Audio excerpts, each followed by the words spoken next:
This is so easy. This is really just two colors. And so what I'm going to use is a pigment called Infatuated, and it's this really dark matte brown. It's actually what I use to fill in my eyebrows. I use a brush for my eyebrows that looks like this. It's an old one I got at Sally Beauty Supply 1,000 years ago, I swear. It's got an angle tip on one end and a spoolie on the other. And I just filled it in with that Infatuated pigment. You have to use a matte pigment, no shimmer. And that's all I did to fill in my brows, and just kind of brushed it through. Then I'm gonna take this brush, which is the Unique Angled Shadow Sponge Brush. It has a tip like this, which is an angled brush, and then it has a sponge tip like this. And that's a really double duty brush that's easy to use. So I'm gonna get some of this Infatuated pigment onto the angled end and tap off any excess. And what I'm gonna do is come in here, and I'll try to get as close as I can. And I'm just gonna first place some of this, and it doesn't have to be perfect, on this brow bone, okay?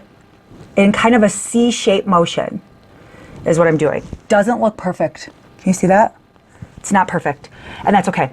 So I want to come in, and actually what I'm going to do is put my chin down and feel that bone right there and follow it with this brush all the way to where the pigment of my eye stops. And that kind of gives me the perfect contouring I need on this side. Then with whatever's left on the brush, I'm going to go ahead and sweep that under the lash line, starting from the outer corner and coming about halfway in. Okay, no heavy lifting here. Now, I want to have handy my very favorite tool of all time, and those of you that have watched all my videos know exactly what I'm going to say, a clean brush. Always have a clean brush ready when you're doing an eyeshadow look. And you're just going to use that to soften up the transition area so that there's no harsh lines, and you're not applying any more product because you're done. You did it. You're good. All right. Now I'm going to go back to this spongy side, and I'm using a pigment called Gorgeous. This is awesome. It's a really pretty gold. And I'm going to go ahead and get some of this pigment right on this spongy tip. The cool thing about a sponge brush is it really lets you pack on color. So on the inner part of my eyelid, I'm going to use a patting motion to really pack on this gold color. And I'm going to come to about where that brown starts. Okay?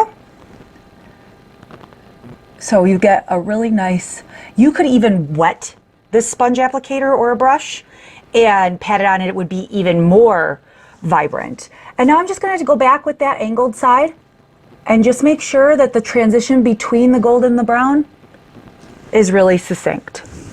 We're good. Okay, anyone can do that. That was so easy. Okay, all right, so that was my two pigments there. Then I'm going to come in with a gold pencil, and this gold pencil I'm actually going to use to line my waterline.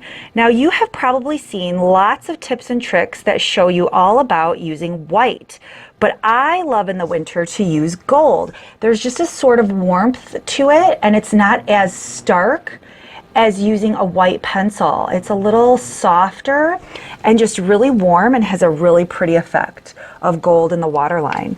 Then I'm going to go ahead and do my wing. Now for my wing, I'm not going to be able to talk through it because I have to concentrate, and I might speed it up a little bit, but I will be using our unique liquid liner in the color Perfect, which is black. So just kind of watch how I'm holding this marker. You'll notice that I'm not coming at my eye at this angle because I'm not writing a letter to anyone. I'm actually going to come at my eye at this angle, and I'm going to use this marker tip to create a line. And you'll notice I start in the middle of my lid and then work out to the edges. So I'm going to go ahead and do this, and I'll speed the video up, and I'll just kind of maybe do a voiceover. We'll see.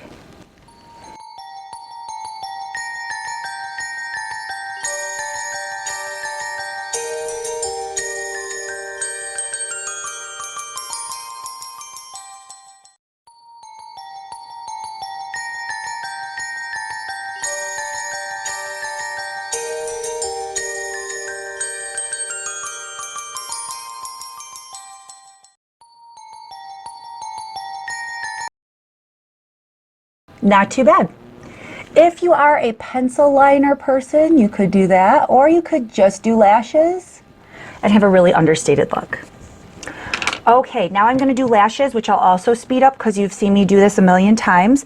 I use our Younique Fiber Lash Mascara. It's the only way I get lots of length. And you can see I have no crazy spiderweb lashes, nothing that looks unnatural. And that's because I use the blow dryer technique.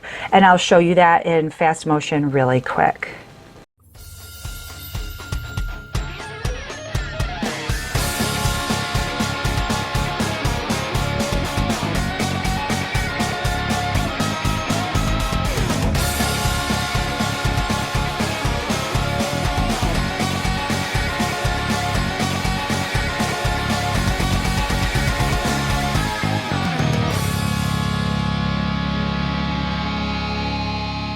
And so I just kind of come in and clean up any other little fibers that I just blew with the blow dryer, just to make sure that there's none like sticking in my eyebrows or anything like that. I just double check that I don't have any, because the blow dryer is what helps me sort of get any excess fibers off, which is how I get that really natural appearance with fiber mascara. I don't have, it gives me the nice sharp tips that are very natural looking, and I get that length. So that's how I do my lashes, and that's really the end of that part of the look. So super fast and easy eye look. And now I'll just finish off the cheek really quick, and I'll use my Supermodel Cheek technique that is a Neapolitan technique, and I'm going to speed this up kind of in fast motion.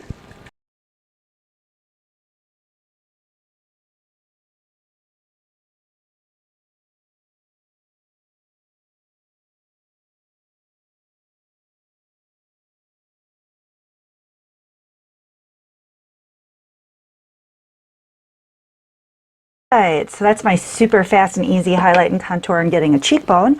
And so basically you have this really classic eye, really pretty gold. And let's go ahead and see how I'm going to finish off this look with a warm red lip.